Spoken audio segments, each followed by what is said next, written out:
Leaving a player development role that you work so hard to get into can be a tough decision. And it's not anything that I know that anyone has spoken of. Leaving those athletes you built relationships with, those parents, their friends, the coaches, the community you built relationships with, that can be tough, but you have to know when it is the right time to leave. As they say, all good things come to an end, and you have to leave at some point when the time is right. And if you're sitting there, maybe you're sitting in a role and you think it's time to leave, or maybe you just started and you want to know how long you're going to be there, I want to share with you today 2 times in my career when I knew it was the right time to leave. Now, both of them are very different times and different outcomes, but want to share those with you. Before I get started, I want to let you know who I am. My name is Ed Jones II. I'm the founder of Beyond the Field, where we develop people and elevate programs. And I'm so excited that you are here with me to listen to this player development pod brought to you by Beyond the Field. So please like, subscribe, and share. So let's get straight to it. The first example when I knew it was time to leave a player development role that I had worked so hard to get to was when I was at the University of Kansas. I forgot to say this earlier, but I served at the University of Houston for their football team, University of Kansas, and Baylor University for their football team. And so I was at Kansas, and the thing I got excited about getting hired, I got hired. Some of y'all know my story. I got hired at Kansas after I got fired at Houston. Like literally, Kansas called as we were getting fired, as our coaching staff got fired. And I saw that the person who had the role before had an assistant. So I'm like, oh yeah, I get to hire somebody. Well, I didn't get to hire somebody. So they took that role and gave it to recruiting. And so it was just me. So the first year was good. This was my first time at the Power 5 at the time. More resources, being in the Big 12. I was really excited my first time outside of Houston. So it was a very a major learning process and experience for me. And so there were a lot of things I learned there, a lot of things I was able to do. But as time went on, as I enjoyed all of the responsibility that was given to me, and I had a lot of responsibility. I was thrown in meetings with ADs, assistant AD. I was thrown in meetings to represent football on campus, in athletics, in the community. So I had a lot of responsibility and created some incredible impact. But I started to realize, like, hey, these compensation numbers are a little different per person, right? I remember helping someone on our staff out a lot, to where I felt like, man, whenever this person gets a task, they bring it to me, right? And I'm not the type of person to pocket watch and go look at people's salaries and different things like that. Now, I want to give you all a tip who have started. This is how people find out what your salary is. They'll ask you what your moving costs are, because that's 10% of your salary. We had one guy at Kansas who kept going around asking everybody for their moving costs. I was like, why do you ask for that? Somebody's like, because he's figuring out your salary. So that wasn't my role. That wasn't what I did. But I found out this person I was helping was making significantly more than I was. And so I was like, hey, if we talk about value, we talk about doing things the right way. Hey, I want to be fairly compensated for the work that I'm doing. And so I waited till the end of the season. I continued doing what I was doing and then helping this person. And then COVID hit. And I'm like, oh man, I knew that was going to take a pause to any type of salary increases or opportunities to get someone there. So COVID hit, and I'm like, no. So of course, because of what COVID was, but also for me personally and professionally, it's like, man, I was this close we were having negotiations. I was talking to our chief of staff. I was talking to him about like, what can we do? How can we do this? What does this look like? Is there title changes? I was actually interested in a title change as well. I saw the work I was doing. So I was like, hey, I'm doing a lot of work. Like, let's get these two in here. Let's get a package with a nice title change and with a nice salary increase, right?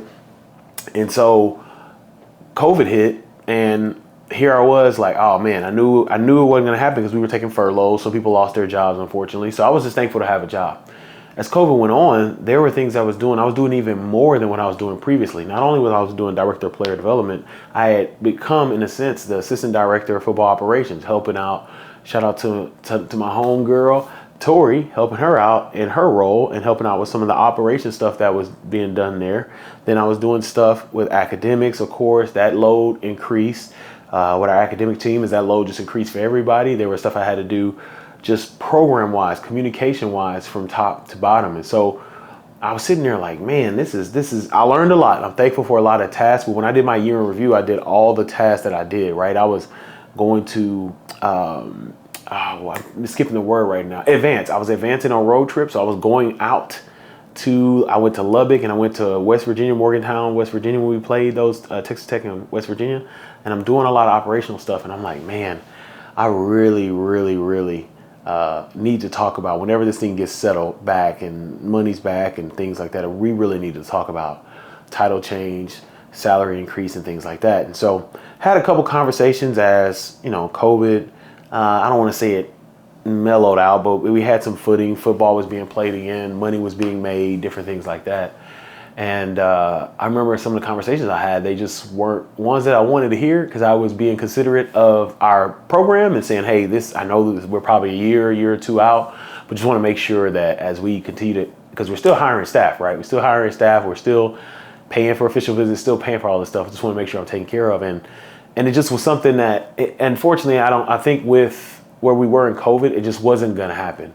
And so I knew at that time, like, hey, I've done a great job. I got a lot of responsibilities. I'm going to communicate everything I've done here. I'm thankful for this opportunity, but it is time for me to look out for myself, right?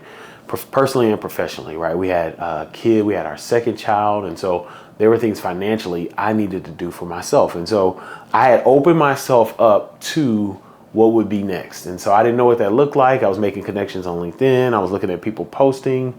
I was doing the different things I needed to do. And I got a call from Juice Johnson, my guy Juice, who we went to University of Houston together. He was at Baylor and he's like, hey man, we got this position, this director of player development position. Would you be interested? I'm like, yeah, man, like let's talk, whatever it may be. I'm from Houston. It was an opportunity to get back to closer home because it'd been 2 years away from home and I miss being around home and having access to my family. And so we got on a call and we're talking and I'm being very, open and honest with the people I work with. Like, hey, as it got deeper, not original talks, because because there was another program in the Pac-12 then that called and was like, hey, they were trying to figure out what was going on. And so as these conversations went a little deeper, Baylor, I had 4 or 5 conversations with the head coach at Baylor and other conversations with people on staff. So I'm like, all right, this is getting deep. So I went to go talk to Coach Miles and let him know, like, hey, Coach Miles, want to let you know about these conversations I'm having with Baylor. I definitely wanted to let him know as well because the head coach at Baylor, Dave Aranda, was his defensive coordinator at LSU. So it's better I tell him before Coach Aranda tells him because they know each other, right?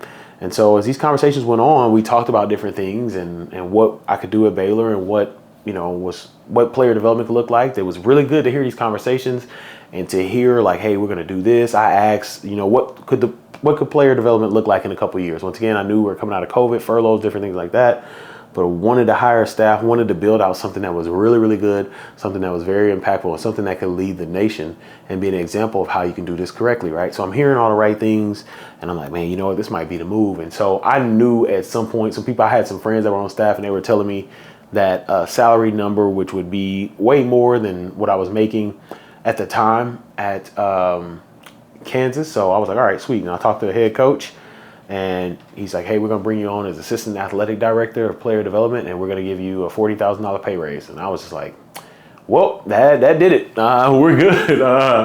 Hey, I don't know. Like my wife is right there. I was kind of like, you good? She's like, I'm good. Right. Cause I was getting furloughed and I asked them, I was like, are y'all furloughing at Baylor? Like, no, we're not furloughing.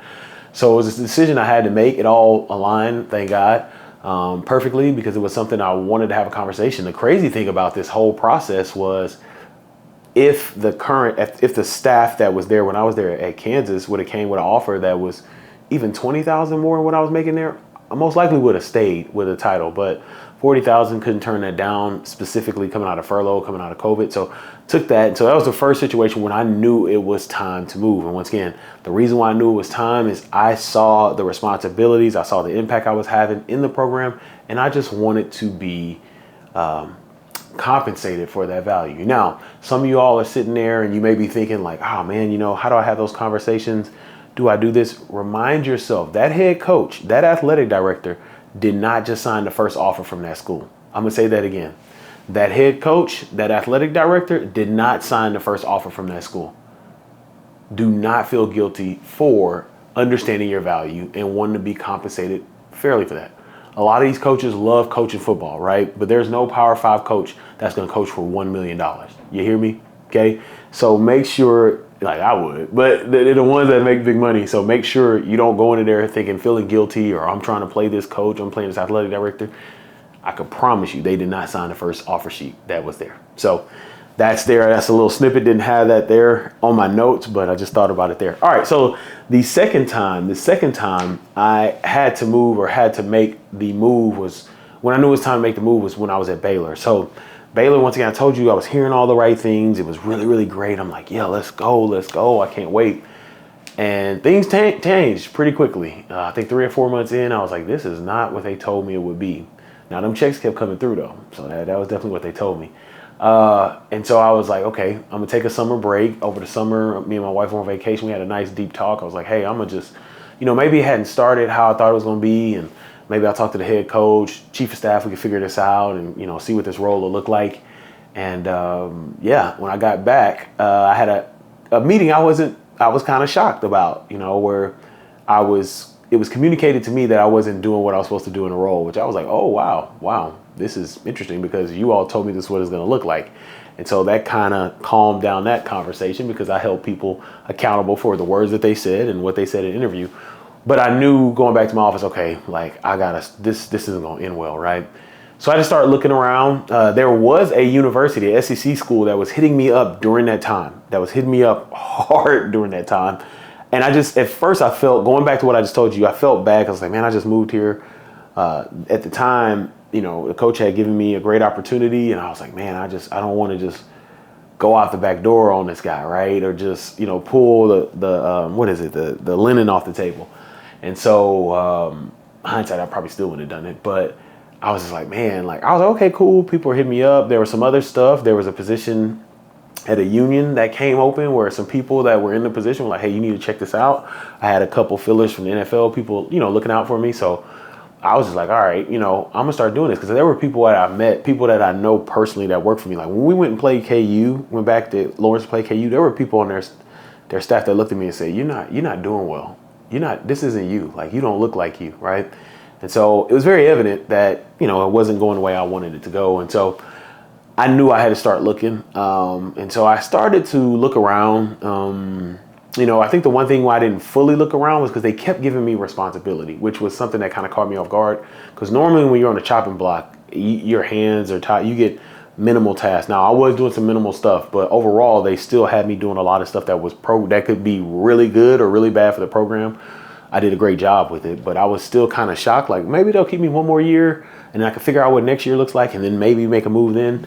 So I was doing some fillers. Like if I know what I know now, which I'll share here, I probably would have done a little more, but I was like, all right, I'm gonna make it through the season. And what really kind of made it tough for me to do I move on or do I deal with this was when our associate head coach, Joey McGuire went to Texas Tech. He took my guy who's one of the best doing it. Quentin Jordan and Ops, man, Quentin, one of the best to do it. I had to fill his shoes, and his shoes were huge, right?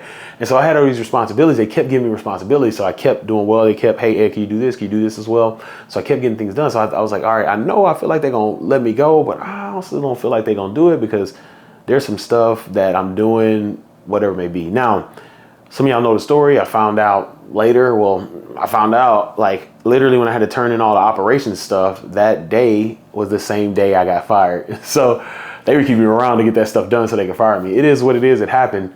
But that was something I knew, like, if I knew what I knew now, I would have been a little more like, all right, I got to get out of here. Like, I got to lock something in. I got to spend more time with the coaches I know. I got to spread my network out. So if you're in a position where you feel like you're working for a coach or athletic department, because it's not only player development people I'm talking to, but student athlete development people as well, and you can see the writing on the wall, start making those connections right now. You don't want to be too late, because I had made a call to someone I knew, and they were like, dude, if we would have known you were open, we would have hired you. Like, and so you got to make those calls now. Hindsight, that's what I've learned. So that's what I'll tell you. If you're in a situation where the writing's on the wall and you're like, man, I gotta get out of here. Make it now. I don't care if it's May, June, make the connections, start making your way out. And those are two stark examples. So the first one was I was doing well. I was in a good setting, good placement. They would have kept me forever, but it was like, hey, I just want to be valued, right? I want to be compensated fairly. So went to the next place. The other one is I was compensated fairly, but they weren't going to keep me around. My responsibilities, I saw that my role changed pretty much immediately. And so it was like, okay, I need to find a place where I am valued for what I'm doing and what I can do. So I just want to share that episode because I don't know who, I know somebody needs it, but who's looking to transition. It is tough. I think the first time with KU, when it comes to athletes, it's tough because at KU, I had to tell all the athletes I'm leaving. And one thing I love that one of the athletes told me, he was a captain after I left. He said, man, this is right for you. He was like, are you getting paid? I was like, yeah, I am. He was like, man, that's the right thing for you. And it's crazy because I never shared my salary with the players, of course, but I think he saw the value. And then the guys were like, man, it must have been a good move for you to take because you wouldn't want to leave us. And I was like, correct, I didn't want to leave. But it just ended up that way. And then when I left at Baylor, it was tough. That was different because I'm telling guys, I got to try and talk to as many guys as I can after getting fired and let them know that I'm gone. And so whenever you transition, if it's, you have the opportunity to leave on your own or you're leaving the other way, just make sure you communicate with the athletes. That's the hardest part. The hardest part for sure. Whew. All right. Well, hopefully, none of you all will have to go through that. The second part, first part, I'm definitely okay with that. But as we talk about that, some of you all are probably thinking about salary. You heard me talk about salary a lot, different things like that. I want you to check out this video right here that talks about how much I made in the player development role. As always, go out and create generational impact. Don't wait, create that generational impact today and get your copy of the player development guide. Get your copy. Go get your copy. You don't want to miss it. You do not want to miss what's in that book. Have a good one.